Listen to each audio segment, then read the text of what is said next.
Fueron casi 300 años de dominación colonial, hasta que a principios del siglo XIX estallan las luchas por la independencia.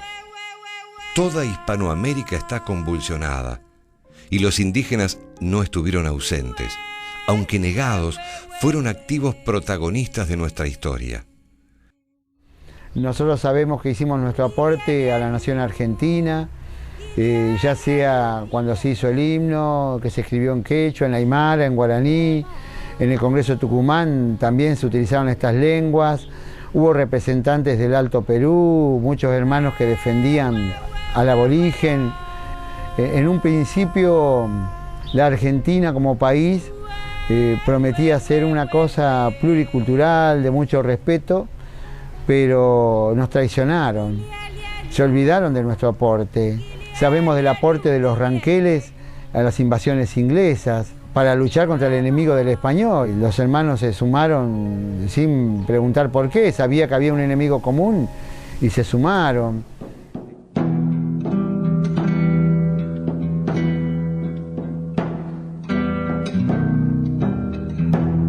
Otro hito es el pensamiento y la acción del general San Martín para con los indígenas. En las vísperas del cruce de los Andes, el Libertador parlamenta con los pehuenches del sur de Mendoza, los trata de hermanos y les pide autorización para pasar por sus tierras. Sentados todos en el mismo círculo, les dice: necesito para ello licencia de ustedes, que son los dueños del país.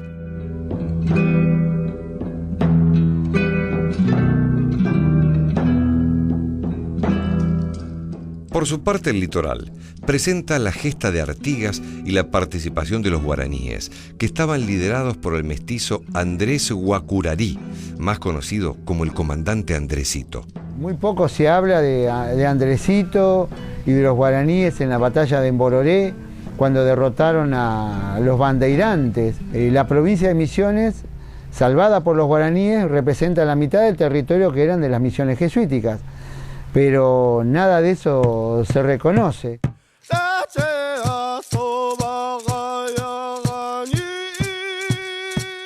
Hay un ámbito emblemático de este protagonismo indígena: la frontera, paradigma de dos mundos en pugna, el del blanco y el del indio de las llanuras.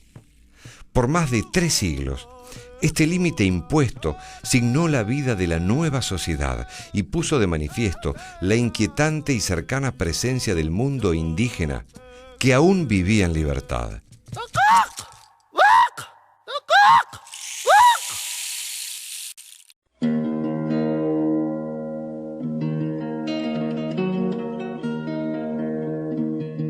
La frontera era una línea imaginaria que dividía a Buenos Aires y sus alrededores del territorio de los indios. Esa región que llamaban Tierra Adentro o el País del Diablo era generadora de un miedo visceral, el miedo a lo desconocido. Hablaban de la frontera y el desierto como que comenzaba el infierno, pero sin embargo ese era un mundo habitado, como toda frontera, por una cantidad de razas increíbles. En la tribu de mi tatarabuelo o en otras tribus fronterizas había blancos, criollos, había negros.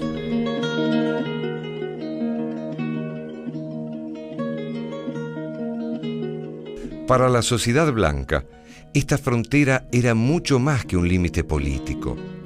Garantizaba la separación de la barbarie, mantenía a resguardo la ilusión de la civilización, sostenía el proyecto de una sociedad homogénea. Adolfo Alsina, ministro de Guerra en 1875, llegó al extremo de comenzar la construcción de una zanja que atravesaría toda la provincia de Buenos Aires a lo largo de más de 700 kilómetros. Un proyecto sobre el que el propio Sarmiento dijo: detener a los indios con un gran foso es como intentar atrapar al viento.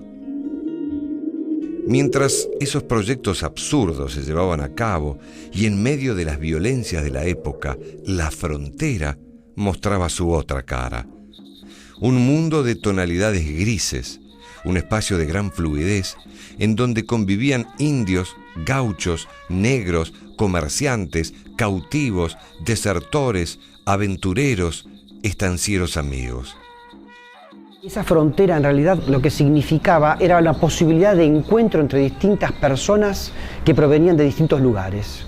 Era un espacio de convivencia, era un espacio de intercambio, un espacio donde se estaba construyendo otra posibilidad de sociedad. Las propias tolderías, asentadas en pleno corazón de los territorios indígenas libres, eran verdaderos experimentos de integración y mestizaje. Incluso algunos de los grandes jefes indios fueron mestizos o blancos, como el coronel Baigorria, líder de grupos ranqueles por casi 20 años. Inclusive los propios caciques indígenas, hasta último momento, sostuvieron la posibilidad, más allá de los enfrentamientos que también se llevaban a cabo, la posibilidad de hacer una vida con los blancos. Pero esto no fue posible del otro lado. Todo este universo amplísimo, que era esta vida en la frontera y que era esta vida más allá, en el interior, al interior de las tolderías, es lo que hizo decir al propio Calfuncurá, que fue uno de los máximos caciques de estas regiones, decir: mis ojos son pocos para mirar a tantas partes. Tal vez en esa imagen está la profundidad física y espiritual de lo que significaba ese mundo. Un mundo que finalmente no pudo ser.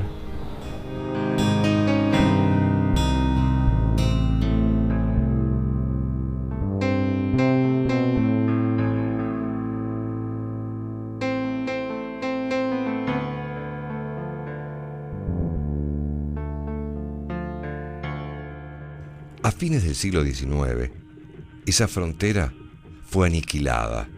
Los indígenas perseguidos hasta los confines, y el Estado argentino ocupó lo que eran los territorios libres de los hijos de la tierra. Otro tanto ocurrió con la región del Chaco y con muchos otros grupos que fueron arrastrados por este impacto, como los gauchos y los negros. Se impuso así el proyecto de una Argentina que había nacido y crecido negando a los otros. En aquella frontera, en ese lugar de una historia que no fue, la Argentina perdió una gran posibilidad de construir una sociedad distinta. Mientras tanto, los indios que habían perdido una batalla decisiva iniciaban un largo periodo de aislamiento.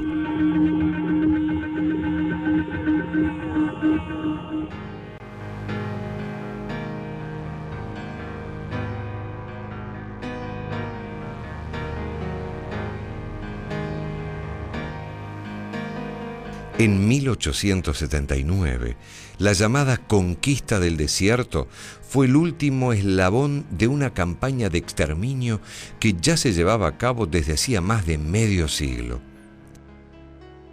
Conducida por el general Julio Argentino Roca, se prolongó hasta 1885, año en que cayó Sayhueque, el último de los grandes caciques de los territorios libres de Patagonia.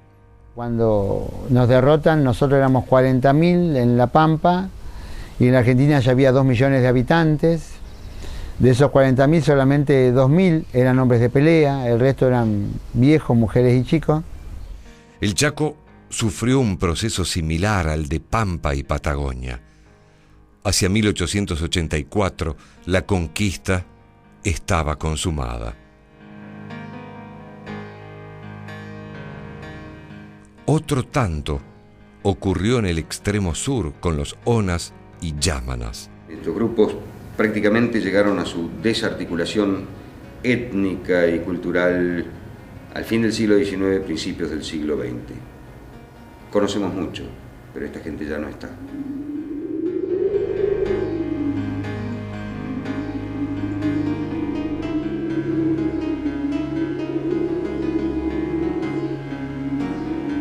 Tras la derrota de los indios, empieza la construcción de un nuevo país. Y ese país debía ser blanco. Por eso era necesario negar y discriminar a los otros. Los indígenas entonces se repliegan, ocultan su identidad y preservan sus valores. Los ancianos, frente a esa situación, dijeron que debíamos mantener 100 años de silencio, que debíamos callarnos para preservarnos, para poder sobrevivir, que la gente no supiera quiénes éramos, que tratábamos de mimetizarnos, porque iba a venir otra época, un cambio, un nuevo ciclo, en el que sí íbamos a poder hablar. Para los indígenas, resguardarse significaba proteger la cosmovisión que alimentaba sus espíritus y les hacía saber quiénes eran. Aguardaban así el nuevo tiempo que los vería otra vez de pie. La historia argentina indígena no está escrita tal cual como era. Todo ha sido tergiversado. Durante muchísimos años nos han enseñado que si es cosa del pasado es cosa de indio, si es cosa de indio es cosa que ya no sirve. Ha hecho una construcción con el capítulo negro, no ha hecho una construcción como capítulo bueno. Entonces esa historia nosotros la queremos implementar juntamente para compatibilizar y volver a remarcar la historia verdadera. De encontrarse con uno mismo, yo creo que es fundamental, sobre todo en este tiempo. Si yo no me reconozco, si yo siempre ignoro lo que soy o lo que fueron mis antepasados, lo que fue mi abuelo, siempre pensando o mintiéndome en la que, bueno, tengo que vestir de tal manera, tengo que hablar de tal manera, todo lo demás, genera mucho más confusión. Ya demasiado nos han confundido también. Yo creo que es hora de mirarse con sinceridad. Como que a nosotros nos ha gustado que nos mientan durante mucho tiempo. Hoy no, hoy hay que ser sincero. Yo creo que esas posibilidades también da la espiritualidad. ¿Sí? Encontrarte con vos mismo, quererte, valorarte a vos mismo, hace que uno pueda tener algo para entregarle al otro, para aprender a querer al otro. Pasados esos 100 años, da la rara casualidad, ¿no? O sea, que pareciera que la profecía se cumple y nuestra gente empieza a hablar.